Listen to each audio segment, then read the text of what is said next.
What's up, everybody? I've decided to do a late night hangout, not a Jets show, just a show for everybody to kind of just hang out and chill on a Friday night. But that being said, let's get fired up.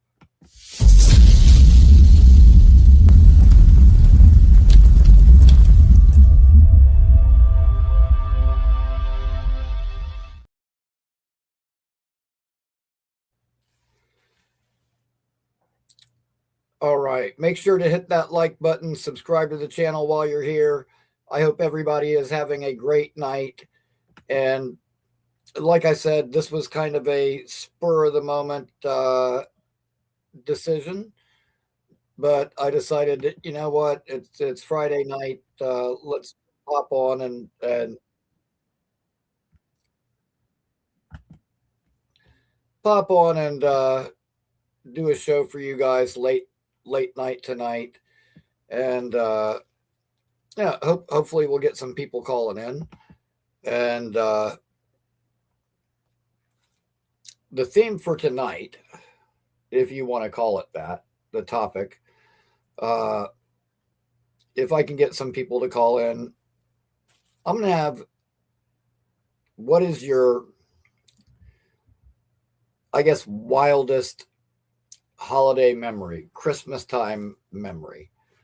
Uh, I've got a couple to pick from. Actually, uh, I just went to Wawa right before this show, and as I was on the way there and the way back, I started thinking of some potential choices for myself, and there weren't really that many, but there were a couple that kind of stood out. We'll get to that in just a few. But how you guys doing tonight? And I'll keep better track of the comments tonight as well. I know last time I was not keeping up with the comments as well as I could have. Rick Kent, good to see you. How you doing, man? Uh,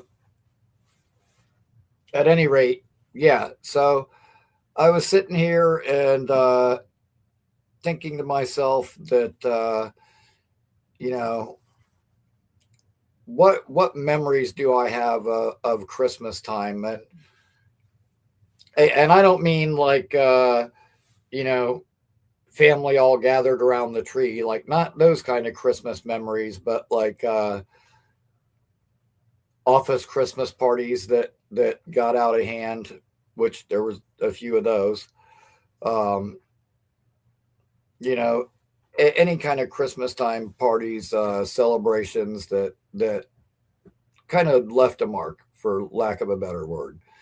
Um, God, just as I'm saying this, when I brought up work time Christmas parties, um, once upon a time I had this job and I worked there for almost 13 years. It was a married couple that owned the business, and they'd throw Fourth of July parties, Christmas parties, New Year's parties, which the New Year and Christmas was usually wrapped up into one. Um, those parties got out of hand more often than not, and this wasn't even a Christmas party. Actually, that it was at one of the Fourth of July parties. We're all blowing up fireworks and raising hell and having a good time. And I personally don't. All the other guys were drinking, and let's say we were getting a bit carried away with the fireworks and stuff. So um, on the other, like the wall that went around their neighborhood, that went along the back of their backyard. On the other side of that wall was a street, and there was a 7-Eleven like directly behind where they lived. Um, apparently there was a sheriff's deputy who was getting gas, and his car got hit with a firework while he was getting gas. Not good. Not a good look. So, needless to say, they came over. Well, my boss, who, he's not with us anymore, but he was a gun fanatic. And as a gift, he had given us all like these airsoft guns, but they were like realistic recreations of like an AK. Like they looked like real AKs, but they fired airsoft. And so we're running around the yard, kind of having an airsoft war. And we didn't know the police were on the way. Well, I guess the cops went to the front door. Nobody answered. At the side of the house, the gate was open, and he could hear us all back there and came walking back. And as he was coming to walk in, one of my coworkers, Tim, came running by with this realistic looking AK, and ended up having the deputy draw his weapon on him. At any rate, like, man, we had some crazy parties at that place. And I'll tell you what, the thing that I miss most about working there is we used to get these things, and they called it the rack 'em and stack 'em. And we would get this card at Christmas time. And ordinarily, working there, like, we worked on commission, and we would get like 60%. The business would get like 40%. However, you'd get this card at Christmas time, and you could use it whenever you wanted. Like, from then until like April 1st, you had to use it. And anytime you picked that day to be your day, everything you made that day, you got to keep. So, like, there was no commission part going to the shop. You get to keep 100%. And man, I remember the last time I had one of those. I lined myself up with appointments from like the time I walked in, and just kept taking people. And I think I was there from like noon until like 10 in the morning the next day. But ended up with like a $3,600 day or something that I got to keep everything. And needless to say, my boss was like, okay, well, you can't do that. You have to keep it within a reasonable time frame, because now what you're doing is you were up all night working, and worked all the way until the next morning, and now you're too tired to come to work the following day, and that's going to end up costing me money. So, there's got to be a cutoff. And so after that, there was always like a midnight or 1 a.m. cutoff for our days. But anyways, Dave Briga, good to see you. Carly, good to see you. Stack, good to see everybody. Anyways,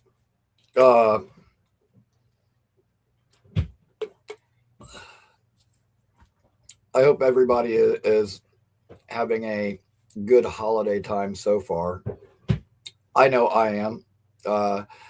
Mine is just starting, but today is my first day off of my Christmas break, which is 17 days, which it's unfortunately that's 17 days of no pay, but it's 17 days of not having to go to work. So I can just relax, hang out with you guys. And so there will probably be more of these shows, like non-Jets shows, during the day, late at night, whenever. There will probably be several of these.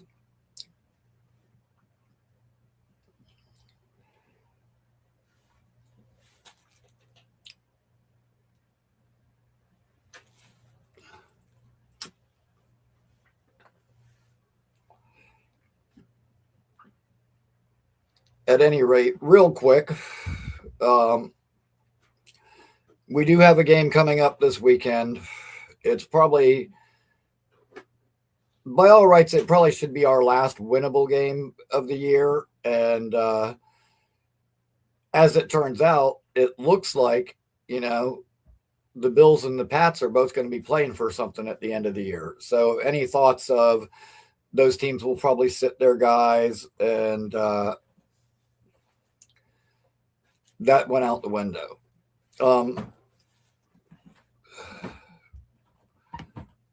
What do I think of Simpson? Um, I kind of have a mixed opinion of him.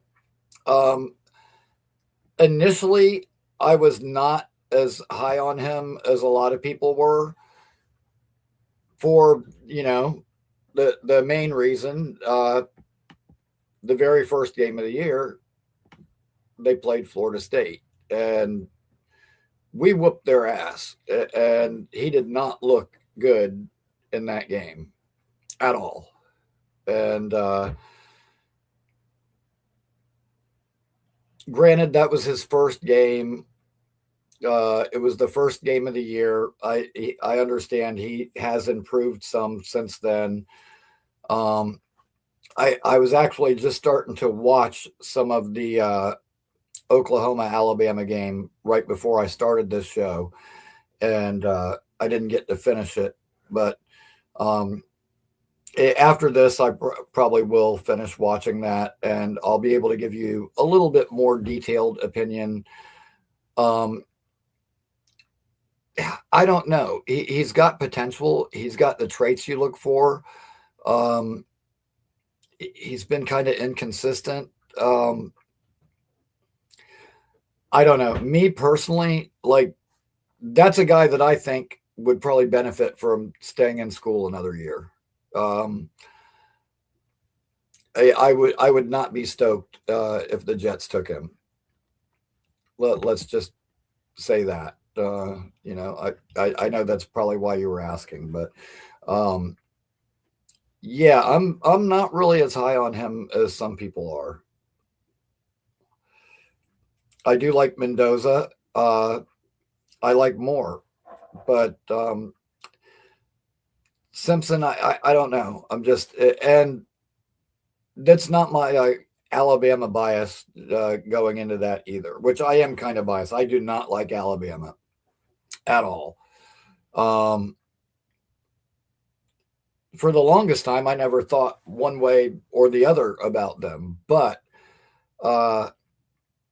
at one point, I actually worked in Tuscaloosa, Alabama. And I got there, everything seemed okay. And then as time went on, things got worse and worse there. Well, at the time, the guy that I was working for, he had agreed to sell my wife this car that he had there. And let me tell you what, I cleaned that car inside and out, did the repairs on it that it needed, got it up and running, everything. Needless to say, things went really bad. The guy I was working for tried to steal a bunch of stuff from me. I ended up getting my stuff back, and I basically told him, like, listen, man, this isn't working. I'm out of here. I'll be back next week sometime. And he was like, for what? And I was like, I got to come back up here and get my wife's car. And the guy looks at me and he was like, good luck. That car was never in my name to begin with. You won't be leaving here with anything. And he had been giving her the runaround, when she first handed him the money, he was like, oh shit, I guess the title's at the shop. Well, I'll give it to Rick tomorrow when we go to work. Then when he got there, he couldn't find it. Oh, it must be at the house. And needless to say, long story short, he ripped my wife off for her entire tax return that year. And we were just out the money. And I wanted to knock this guy out so bad.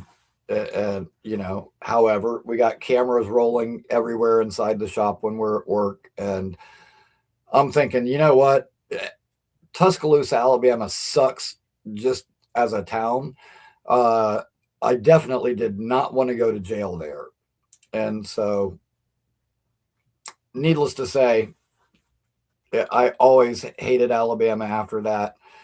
Now, a few years later, I ran into the guy at a convention in Philadelphia, and the guy whose show it was a really good friend, and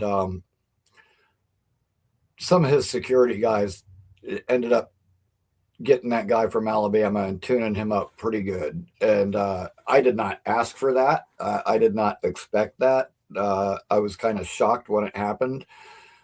However, that was awesome. That was awesome. Uh, Chris B, good to see you, man. But that guy ended up getting what was coming to him. At any rate, I've always hated Alabama since then. That's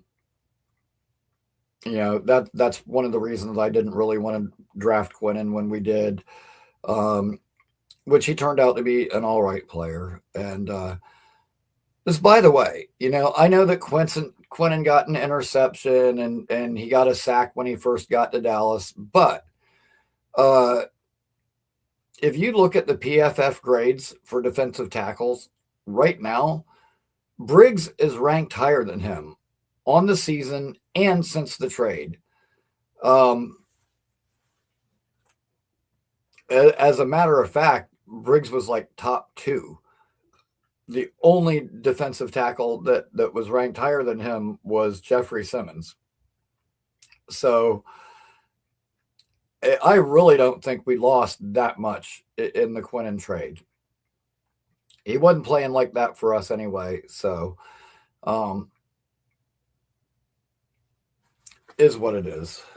I'm perfectly happy with the trades that we've made. MC Mays, what's up, dude?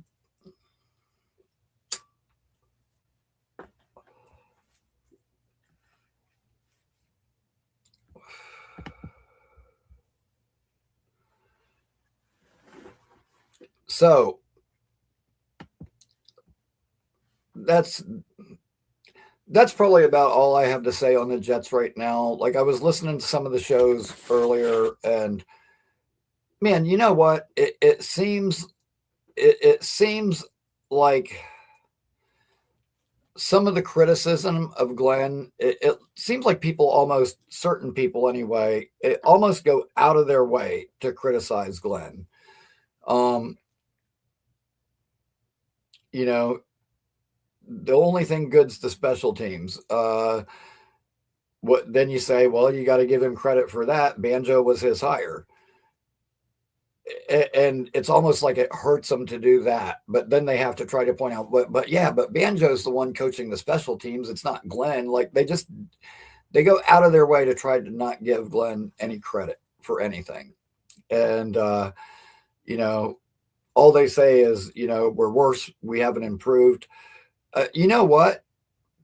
Some players have improved. Tony Adams, he stinks. He hasn't gotten any better. He'll be gone next year. Not worried about it. But like, we just got done paying Jeremy Ruckert. Okay. Last year at this time, Jeremy Ruckert had dropped a lot of balls. His blocking was inconsistent. And I think if you asked most Jets fans, they were ready to move on from him.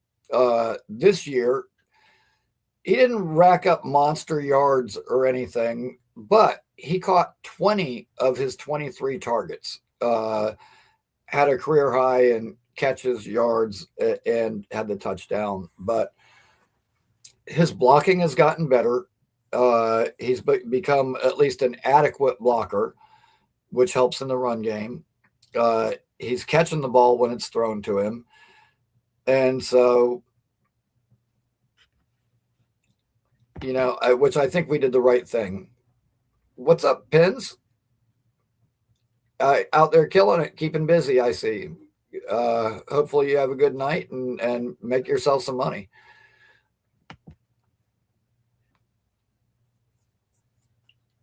But yeah, and I've heard people complaining about how much we paid Ruckert.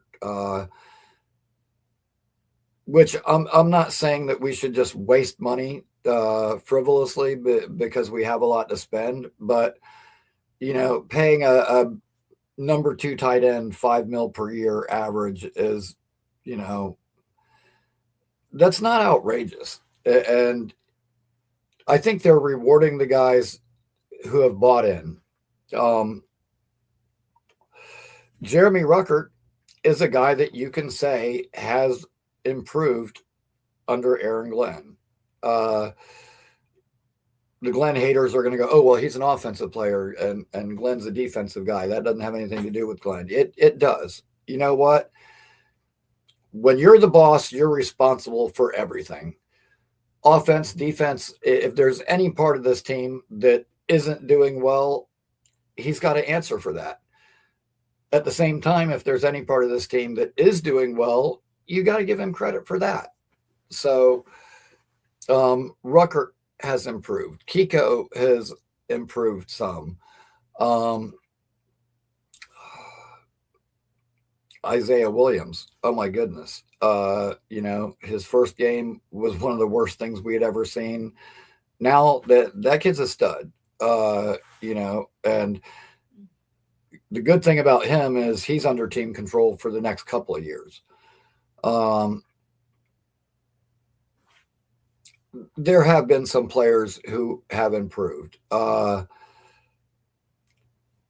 Mitchell, his first game had a lot of drops. It looked pretty rough. Since then, he's still had some drops here and there, but overall, he's been more consistent, and I've been happy with the progress that he's showing.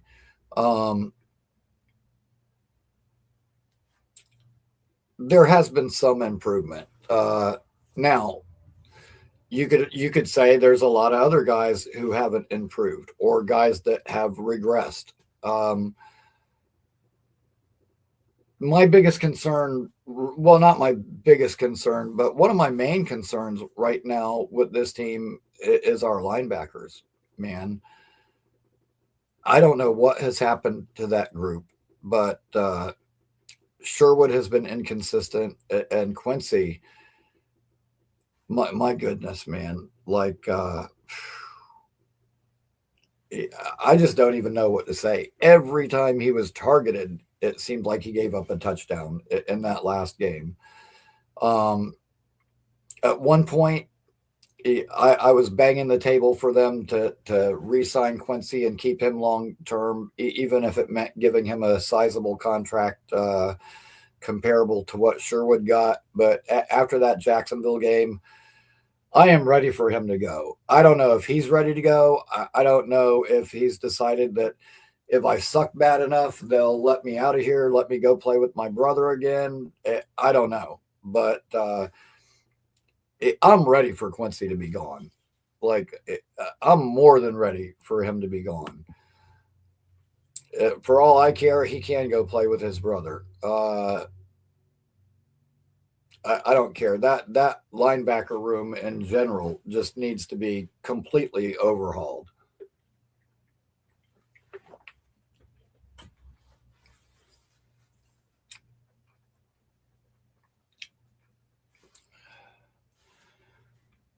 And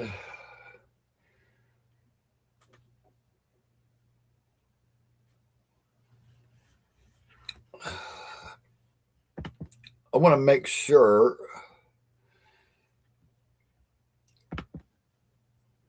the call-in link is still there, because in the last show I had a issue with StreamYard, and whenever I would play a video clip, okay, yeah, the call-in link would disappear and get taken down. So I wanted to make sure that was still there. Okay. Yeah, unfortunately, last time I didn't notice it in time. Like I ended the show, and then after I ended the show, I went back and was looking at it and saw some comments in the chat where people were trying to call in or wanted to call in, and I had ended the show. Um, Apologies for that. I was not keeping a good eye on the chat last time. Uh, that whole thing, the show that I did with Jake, that was kind of out of the blue and unexpected. Like I knew that Jake had just been sick, for a few days and was just starting to feel better. And that day, like, dude, he did a 2.5 hour show in the morning, then went and did like 3 hours of radio on ESPN, and then did like another 2.5 hour show in the evening. And he had just been sick. Like I wasn't even going to ask him at that point. I just figured I'd wait till he was feeling better or whatever. And he ended up DMing me and was like, are you still going on at 8 tonight? And I was like, yeah. And he was like, well, do you still want, to have me come on? And I was like, well, hell yeah. I wasn't going to ask, but definitely. And so that all kind of got thrown together last minute. In a perfect world, I would have had a little bit more time to promote that. But dude, I had an awesome time. I think we had a really good back and forth. And needless to say, I had been watching a bunch of film that day. I wasn't anticipating Jake coming on that night. And so, in true Gorman fashion, I took a quick nap before the show.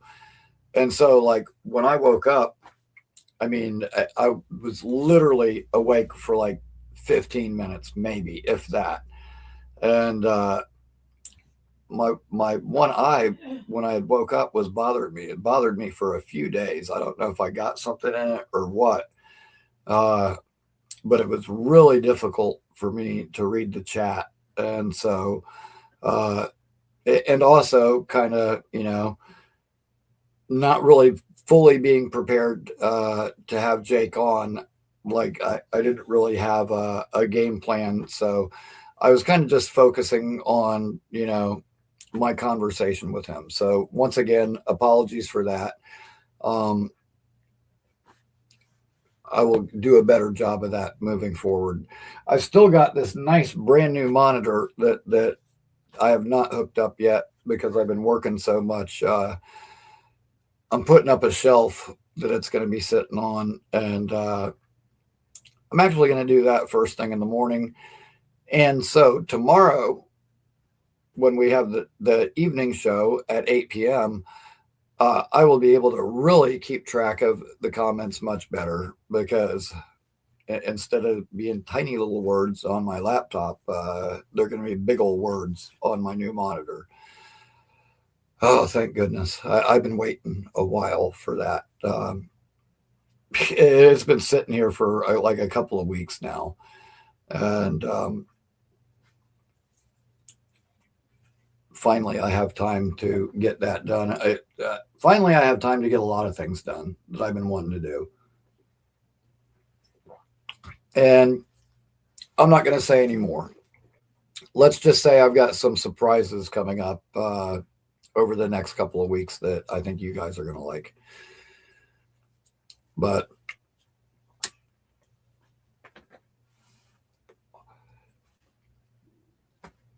thank you so much for everybody tuning in. Everybody hit that like button while you're here. And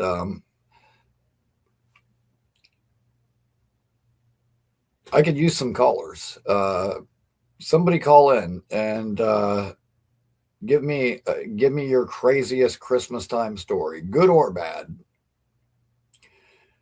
Or if you want, you can type them in the chat. But I would prefer to have some callers. But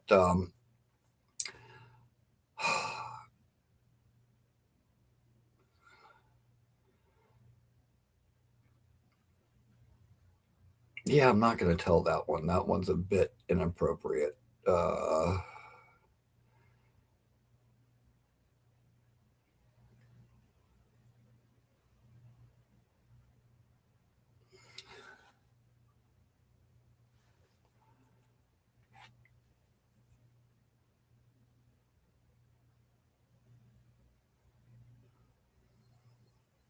Oh, that's okay, man. Like, you know what? You got to get that family time in too. Uh, yeah, I will never knock somebody for putting family first, ever. You got to enjoy that time while you can. Um, Here we go. Dave Briga, how you doing, man? Well, I'm just calling in because, you know, I see you don't have any callers, so I want to call in. But we just come through a wild storm here tonight. Just got my internet back. I tell you Oh, what, wow. it went from rain to the wildest sleet that I've ever seen, and the wind was just atrocious. I can't wait to get out of here. I'm getting tired of this winter. Terrible, and it's early. It's December up here in Pennsylvania. Usually it waits till a little bit longer. We've had so much snow here. It's just bad weather for the since the after Thanksgiving. It's crazy. So I might look a little roughed up here. So I've been trying to take care of some things around the house. So, but how you doing? I'm doing good, man. Yeah, you need to make your way back down here. It's beautiful down here right now. It's like Yeah, we're low. coming down after Christmas for most of January. I can't. I'm getting too old for this crap. I You do know. not blame you. And you know what? Like every so often, I think to myself, like, God, you know what? I am tired of this Florida heat. I'd like to go back up north again. But Yeah. then when wintertime gets here, I've been in the South too long. I'm soft when it comes to the wintertime. So I'm like, yeah, I would I not don't miss blame that. you. Yeah. Well, the heat. But I mean, we were down there in Tampa for the game, and that was wild, man. That was some heat. Just sitting in the stands and just oh, seeing people. Just seeing people. I can't understand how people could drink in that atmosphere, and then by halftime they're dead on practically taking people in the stretchers in the stand. You can't drink alcohol in that weather. You know what I mean? 104-degree heat. yeah, It was crazy. it's brutal, and like I know it gets hot other places too, but down here, the heat combined Yeah. with the humidity we have here, it'll kill you. And as far as how people can drink in that climate, uh, they're young, dude. When when I was young, I probably would have been doing it too, but Yeah. yeah, I feel you, dude. That's why, like, I think me and Dylan Terriman, we stood up by the concession stands in the shade and watched the whole fourth quarter of that game. Like we were both Yeah. just literally dying, and ran into Jets Johnny, and he stood there with us, and so there was like a little small group of us that were kind of watching from Yeah. there at the end of it. It was wild, but yeah, it gets. That's the thing. I mean, there's no. Every place has its pros and cons, but the summer's down there, the winter's here, so you got to pick your poison. We use heat up here in the winter. You guys are in the air conditioning. That's your deal. I mean, heat and hot and cold. So I like to do the best of both worlds, but the traveling is so difficult now. You drive from here and it's like a nightmare going through Carolina and stuff like that. It's crazy. My wife can't take it in the car, so now we're flying down. Uh, I got to rent a car for that whole time period because I have it's crazy because you can't do anything without an automobile. I got to be able to drive. You know what I mean? That's it. I mean, I got too many things going on. So it's crazy. To be, No, I I tell you, I I, you I got feel you for sure. well, you And guys that are young appreciate your health and everything while you got it. And that's it. I mean. Uh, just when you get older, things get more difficult. Things are more difficult to travel. I always traveled when I was younger because I knew this would happen. That it'd be more harder to do as you get older. And unfortunately, my health is still good enough that I could do a lot of things.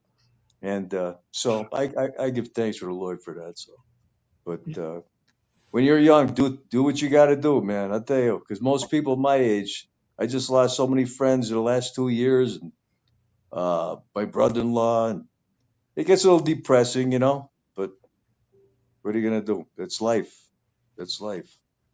Yeah, and me, unfortunately, I was not like planning ahead like that. And by the way, yes, Rick Kent was also there with us in Tampa. I had the good fortune of being able to sit with him and Dylan in the beginning of that game, and so that was awesome. Like one of the people I looked most forward to meeting, and got to see him at the hangout too the night before, but actually got to sit with him during the game. But yeah, Oh yeah. like me, I think that when I was young, I thought that I would just be able to keep going like that forever. And then like at 40, things started to slow down some. And then at 50, it really started to slow down some. And I started to figure out that I couldn't do what I used to always do. Um, I used to drive cross country and I could drive straight through without taking any breaks. And that I cannot do anymore. Like I drive from like here to Richmond, Virginia, no problem. When I went to the Hall of Fame, I drove all the way from Tampa all the way to Ohio, no breaks, straight through. Um, Tried to do that on the way back as well, and only made it to South Carolina and fell asleep behind the wheel and ended up wrecking my rental car. And Oh yeah. yeah, so that was not good. But yeah, I just can't do that like I Yeah. used to. And I used to do conventions with work, and it for most of the year, except the summertime, it seemed like I would have one every month. And we used to go to Portland, Maine for Valentine's Day weekend every year in February. And I'll tell you what, the very first time I ever went up there, it was 80 degrees here in Tampa when I left, and it was 8 degrees when I landed there. Yeah. And the difference was just crazy. And dude, I'll tell you what, Maine in February is no friggin' joke. No, no. We, But I we, used to figure, you know what? I can get all my snow and wintertime stuff in over that 1 week, and then come back to Florida to the warm weather. So, uh, a friend of ours played for the Portland Mariners, the hockey team there, and he was able when he came over here. We were able to see him play, but now he retired. And that's so, awesome. I oh used to yeah, have some good times there. Like we would go up and work all weekend, but and then uh, the last day of the show on Sunday, after we got done working, we would all go and go to DeMillo's, which is like it's a restaurant, but it was like a big like riverboat, like houseboat that had been converted into a restaurant. And so you actually had to walk down the dock and cross over and get onto the thing. And yeah, when you walk in, they got a big, huge tank full of lobsters, and you get to pick out which lobster is going to be your dinner. And so we'd have steak and lobster and go there every year. And like looking back on times like that, like now as I'm older, I can look back and really appreciate that because there were places like that. A lot of the places we went, there was a steakhouse we used to always go to in Richmond, Virginia, every year at that show too. And yeah. but just to have those dinners, with other people from your industry and be able to sit down and the friendships that we formed and being able to spend time together, like looking back now, I can really appreciate those things. Thanks. Well, it's I guess we're coming to you're talking about stories of Christmas stories. I mean, I had a lot of stories with them from younger, but some of them are hard to remember now. We used to just, with the old gang that we always get together for the holidays and just, you know, have a good party all the time. But those long time ago, many moons ago, my last beer will be 40 years this year, coming up January the 1st, 1986. The last time I had a beer. Oh wow, So that's awesome. Yeah, I'm going on 26 yeah, years myself this year. and you know what? I don't miss it one bit. I can just tell you that much. I don't It's a, either, and I mean, I would say that I drank a good amount, but oh, I didn't stop drinking because I was like an alcoholic or anything. But right. uh, just one day I kind of stopped and looked back and went, man, you know what? A lot of the really, really bad decisions I made in my life had to do with drinking. And the the night that I decided to quit drinking, uh, I was out at a bar, and that's the thing is like I never like ever would sit around and just like drink beer watching TV or something at home. I was like always out someplace, which means you got to drive home, which is a problem. Oh, boy. And man, I I probably had drank like 30 plus rum and cokes that night. Like, and I was driving home and I saw this cop going the other way and I watched him like flip a Yui and get behind me. And I was like, oh man, you're choking. And sure enough, the lights come on and he pulls me over. And he comes up to the car and he's like, step out of the vehicle, please. And so I stepped out of the vehicle and I kind of crossed my arms and just leaned against the car. And really, it's because I couldn't stand up straight. And I was like, listen, I know why you pulled me over. I got a headlight out. It wasn't the lady at the gas station just told me it wasn't like that when I left home tonight. It must have just happened, but I'll take care of it first thing in the morning. And the guy goes, well, that's what made me turn around, but that's not why I pulled you over. And I'm thinking, my heart just sank. I was like, oh shit, here it comes. And he was like, whose vehicle are you driving?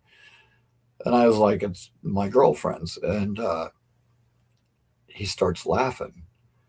And he's like, man, her tag's been expired for like 2 months. And he's like, my fucking girlfriend is the same way. Tell her to get that shit fixed. And he goes and gets in his car and drives away. And like 15 minutes later, I was still standing there like, holy shit, did that just happen? And I got home that night and I walked in and I told my wife, I was like, you know what? That's it. I'm done. I'm quitting drinking. That's it. Uh, and she looks at me and she's like, dude, I can't take you seriously right now. You got fucking sucker marks all over your face. You obviously been out at the titty bar or something. And I staggered to the bathroom and looked in the mirror, and I did. Well, Rickie. uh, Well, but needless to say, I really did quit drinking after that yeah, night. that was a good decision. Yeah. Yeah, most of the guys in the old days, nobody drank at home. They just went out and, they used to binge drink, I mean, just like wild. I mean, in my era, nobody did drugs and stuff like that until they came back from Nam, you know what I mean? That was the kind of thing it was. And that was when your first beer, you had it when you're 14, 15. The guy down the street was, there in Pennsylvania it was 21 drinking age. So we used to cross the border to New York State in the old days when it was 18. And those trips like was just like going with a bomb in the car, because there was no Mothers Against Drunk Driving at that point. People were getting killed on the highways left and right. I Hmm. mean, you'd open up the old days in the papers. All you see is these teenagers dead all over the road. I mean, and nobody was, the cops, they just looked the other way. They'd stop you, and like you said, we had one cop here in my city. He just looked for kids. He'd stop the car and take the beer and say, just go home. That's Yep. it. Yeah, That's it today. I had a deputy one time that pulled me over when I was drunk, and he was a guy that I knew. He was actually friends with my older brother, uh, but he followed me home. Like he didn't arrest me. He followed me home. He was like, just promise me you're not going back out tonight. Yeah. And yeah, things were a lot different then. Because like I remember Oh, here at that time, like you said, the drinking age was 18, and right as I was getting ready to turn 18, they changed it to 19. So I had to wait an extra year. yeah. And then a few years later, they ended up jumping it up to 21. Yeah. But yeah, man, things used to be Oh, it's way crazy. different, and I look back on those times, and it's a miracle that I made it home as many times as I did. Thank goodness. Yeah. And I It's only remember about complaining one time. I was like, man, you know what? Every time we go out and drink, you guys always make me drive home. Like why am I always the one to drive? And someone actually said, well, you drive better drunk than the rest of us do. And I'm like, that's that's not a compliment. Like No, that. But yeah, man. it's like pick your poison. Who's ever the better driver in that condition. But that's the way it operates. So what are you in your late 50s, early, like middle 50s? Yeah, 57. Okay, so you're about a little bit less than 20. I'm a little bit less than 20 years older than you. So, hey, we're hardened veterans. You know what I mean? Right. We've seen the rough times.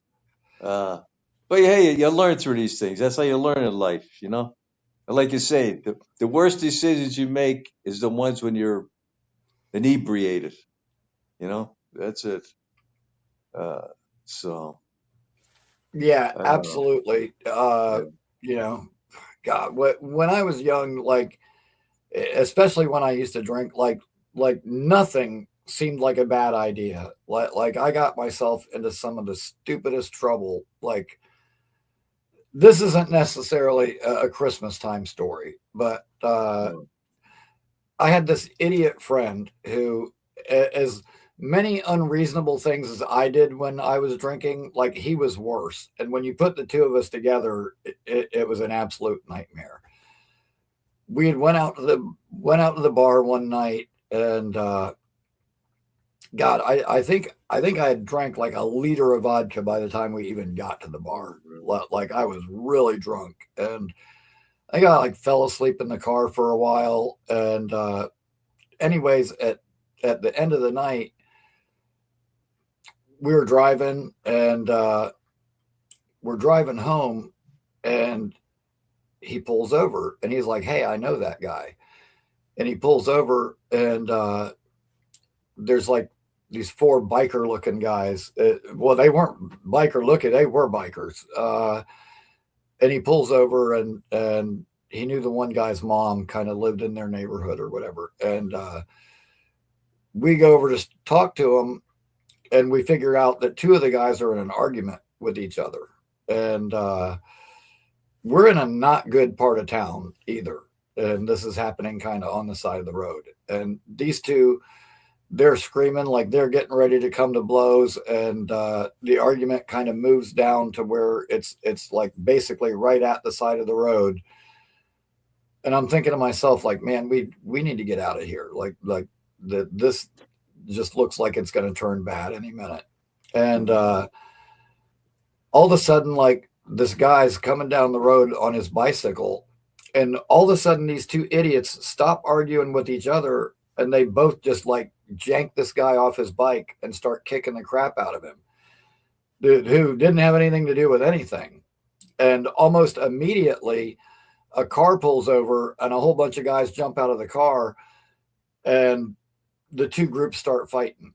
And next thing you know, like we're out there fighting too. Like, I guess we looked like we were part of that group. And like I'm sitting there fighting. I look, and my buddy is like all the way out near the median of the road, just like knocking this guy out in the middle of the street practically. And someone ended up yelling like the cops are coming, and everyone kind of scattered.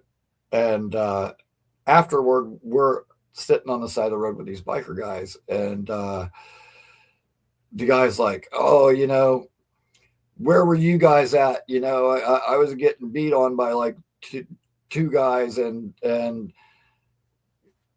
I was like, we were right out there fighting right alongside you. And the guy's like, well, how comes you don't look beat up? And my idiot friend is like, well, because we're not pussies like you. And all of a sudden it was us against them, like real quick. And things start to turn ugly, and we're outnumbered. Well, we go and jump in our car, and we go to leave, and idiot pulls like maybe two doors down and then stops again. runs back to his trunk, and he comes back, and he's got like one of those old school jacks, like you put the stand down and then put Oh put the yeah, yeah, jack on it. big And crowbar. Thing. yeah, and he's holding this thing in his lap, and as the one guy starts to come running up to the car, he like cocks the back of the jack, and he's like, take one more step and I'll blow your head off. Oh boy. And the guy's like, whoa, whoa, whoa, and he starts backing up, and then he goes to turn around and run, and he's like, dude, they got a gun, get the gun, get the gun. And I'm like, Mm. you fucking idiot, what did you just do? We don't have a gun, and they Mm. do. I was like, what the fuck are you going to do now? You're going to jack their car up? Like, what were you even thinking? And these guys ended up chasing us all over town, and it was like I said, that guy was just such a moron, and Yeah. could get us into trouble. Well, you always have some idiot that gets you in trouble when you're with the guys. So somebody's got most of the fights usually started in the old days over high testosterone levels and beard muscles. Okay, Yep. that's it. Always with the women. That's what the fight was about. Most of the time, guys Oh yeah. chasing women. That's it. Yeah. When fights broke back then, it was always one of two things. It was always over a woman or over money. One of the two. Right, One of the right. two. So when you get a little bit more maturity, you try to stay away from those things. I mean, that's it. I mean, everybody's, today it's a whole different story. Like that, look at what happened over that with the special teams player. He goes in a bar to get shot. Hey, there's no fights in the bars anymore. You just get murdered. If somebody's jealous over you, who's that guy's? Who's the guy's name that got shot? The Jets players on it. Chris Boyd. Yeah, arguing over the guy. What do you have, a watch? These fancy watch, couple hundred Something thousand like dollar that. watch. You can't wear And stuff like that. It's guys going with these fancy cars. You don't do that stuff today. Go out with an old jalopy. yeah, no kidding. Yeah, yeah. Give me like Chad Pennington, the quarterback that's making a bunch of money, and he's still driving the same old truck he had Yeah. before he got drafted. At least I'm he'll be all, alive. yeah. You Well, know. that's the if you want to go out and advertise, like, look how much money I got, dude, you can't do that. Right. Unfortunately, in this world, there's going to be people that see that and want it for themselves, and it. Yeah. So I guess a lot easier to take it from you than to put in the work to get it. So, but Yeah. yeah, man, that's Well, funny. As we were talking about that, like how it's always about a woman. Uh, it it it made me think about Gary and some of his phone oh calls. no, please. And dude, you know what? Uh, First of all, I can't see how that guy ever got any woman to marry him at all. You And notice? You notice he never says his name, his real name. He never he never says it, his wife has never made an appearance. I mean, talked about her like he only, but he'll put his daughter on there. And I try to be, listen, I try to, I try not to argue with the guy, but he's just out in left field so far. I mean, I'm trying not to, I'm just trying to stay away from arguing with him.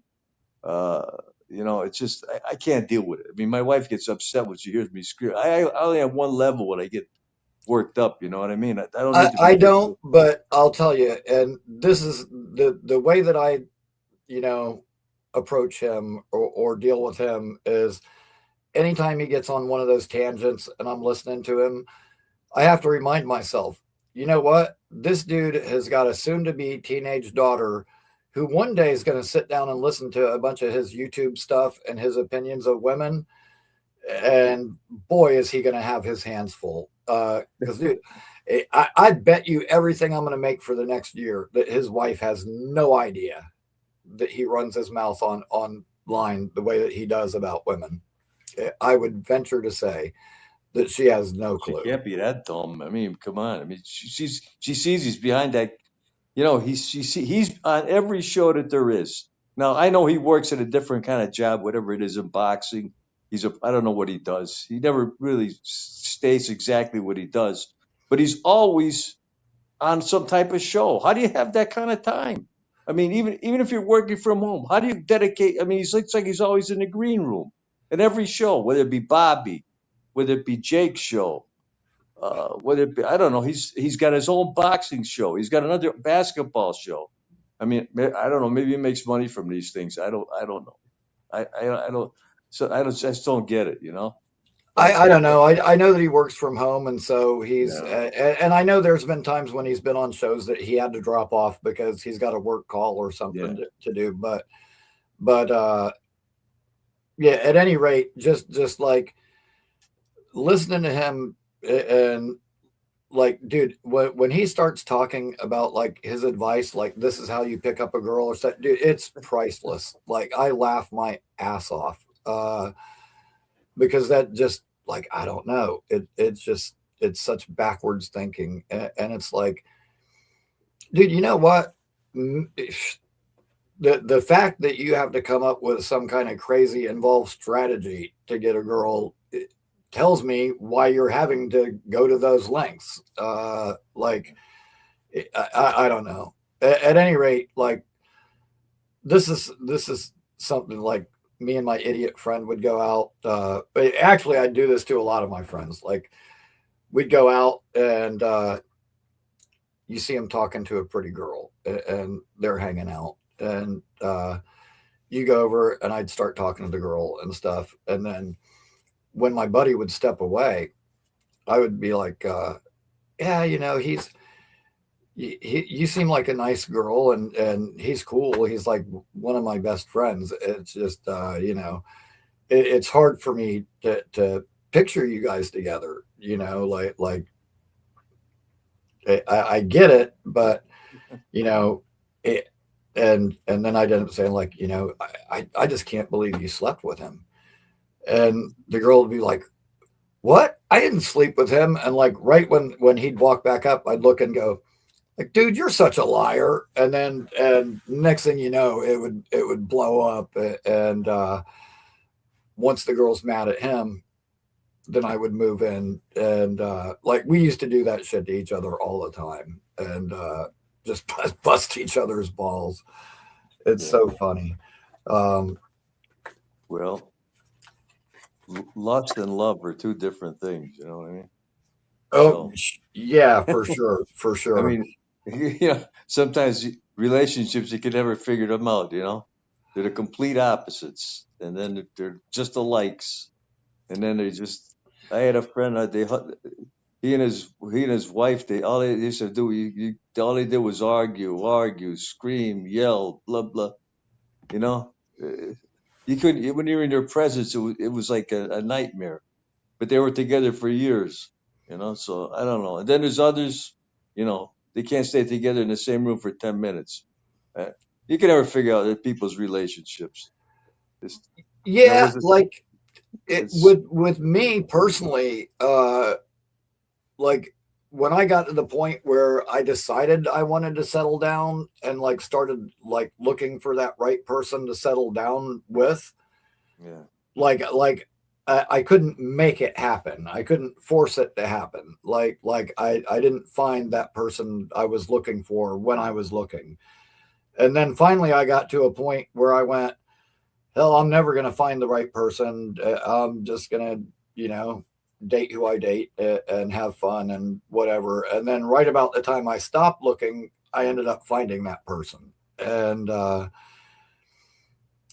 it was like a crazy thing, where we were at a party, and the guy throwing the party was like telling us like, "Oh, this girl just got out of a really bad relationship, and she's kind of mental right now. So just whatever you do, don't hit on her, don't make her feel uncomfortable, whatever." And like I don't know, maybe part of it was probably the fact that he was telling us not to, and she had no idea that he was going around saying this.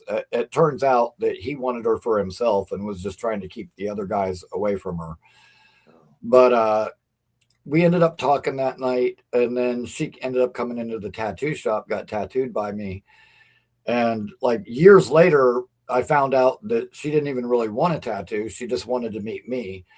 And but we started dating kind of casually, and not long after we started dating, she ended up losing her job and was about to lose her place to live. And not that I wanted anything serious at that time, but she was a really good person, and I felt bad for her. And I was like, if you need a place to stay, you can just move in with me. And we ended up moving in together. And the more I got to know her, I was like, man, she's a really good hearted person. She's a decent person. Uh, you know, she was kind of a good girl where, like, hey, I don't have to worry about if I'm married to this person, we're going to go out someplace and run into like 10 different guys that she slept with. And so, like, just the more I got to know her, I started to realize, like, man, you know what? This might have been the person I was looking for all along. And going on 37 years later, yeah, I think I made the right call. Oh, nice, beautiful. Well, you never know how these things work out, right? And what are you in the tattoo business? Tattoo artist? I was for 30 years. Uh, Fortunately, I had like a really bad accident, and now between my back and my hip, like I can't like stay leaned over, slumped down like that for long periods of time anymore. And the accident kind of ruined my career. And oh, brother. now every 2 weeks I make what I used to make on a Friday night. So it's been tough, and going out and like trying to find a job when you have no practical experience for the last 30 years, it was not easy. So No, no, nothing's easy. I give you a lot of credit. I don't. When I hear you work those long hours, man, the long shifts. What do you work like double shifts? yeah, well, there's supposed to be 12-hour shifts, but I usually end up clocking in, at least a half an hour early every day, because I know the day shift doesn't do anything they're supposed to, and they usually leave us in the weeds from the minute we get there. So I try to get in and get, things somewhat caught up before our shift actually starts. And then I end up getting kept late a lot. Uh, Help out with this, help out with that. And, that there are times where I probably should say, like, you know what, I've already been here 13, 14 hours, I'm done.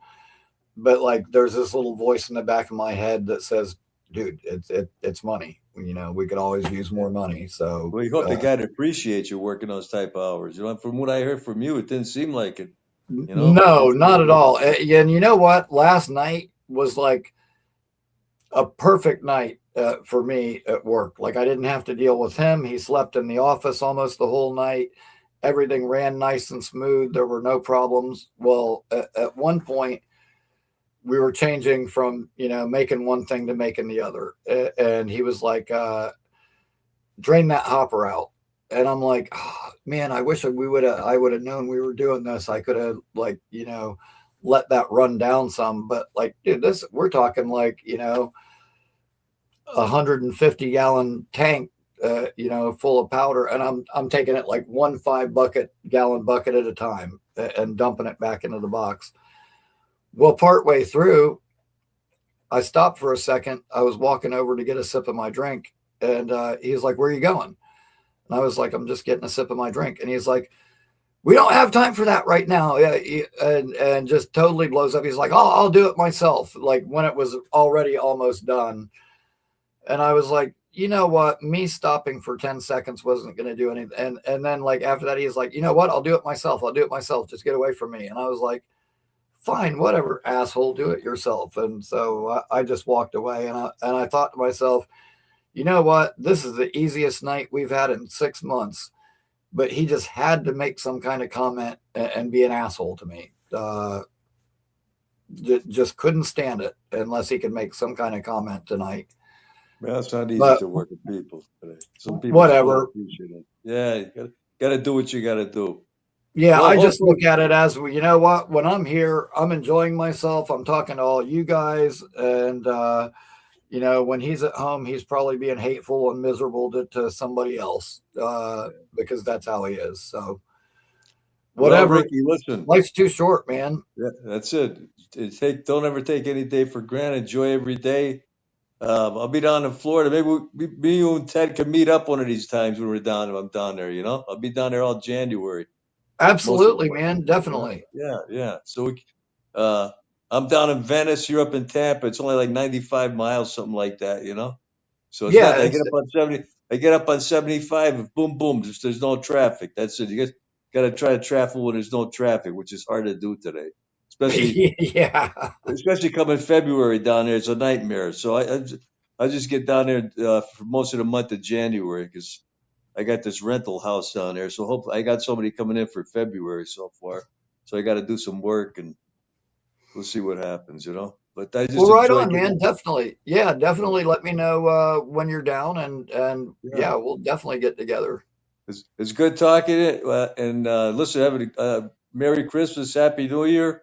God bless you all. And it's always good talking to you, Ricky. All right, man. Have a great night, Dave. Thank you so much. All right, you take care, man. Right on, Dave Briggett. That's awesome. I got to meet Dave when he was down here for the Tampa game, but yeah, that would be awesome, man. Love meeting people from our Jets community. Even though that Tampa game was a shit show and that was awful, the heat was unbearable. The game was not good. Um, the one good thing about that was getting to meet so many of you guys.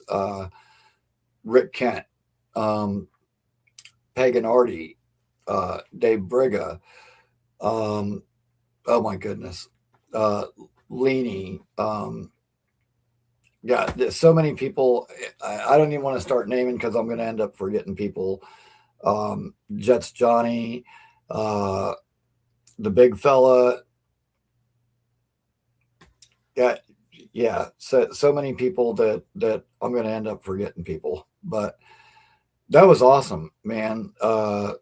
And that's the one thing that being an out of market Jets fan, being down here in Florida, I'll tell you that's the one thing that does bug me is I get to see so many of these meetups and tailgates where all you guys get together, and it, I never get to go to any of them. Being down here, and I mean, I suppose I could, but I certainly can't go to all of them. But it was awesome getting to meet a lot of you and getting to have conversations outside of the ones we have online. And it, I would definitely like to do more of that. Now I know next year I'll be coming up to New York for a game, and I don't know which one yet. I know I'm coming for one of the home games, but I'm going to wait and kind of coordinate to when certain other people are coming into town so I can try to come at the same time. But that is definitely on the docket for next year. I wanted to do it this year, but between the Tampa game, which I had to take off work for, and other things that were going on here, I just unfortunately could not afford to do it this year. I wish I could have. But seeing how this year has unfolded, it's probably better that I didn't. Uh, that would have sucked to spend a bunch of money and travel and watch us get beat down, 40 something to 10 or whatever the case may be. But at any rate, uh, I think next year things are going to be much better for us. Um, really anxious to see how we reload in the off season and how many of these roster holes we were able to fill. Johnny boy, good to see you. Thanks for joining us. I'm glad to see that you're feeling better.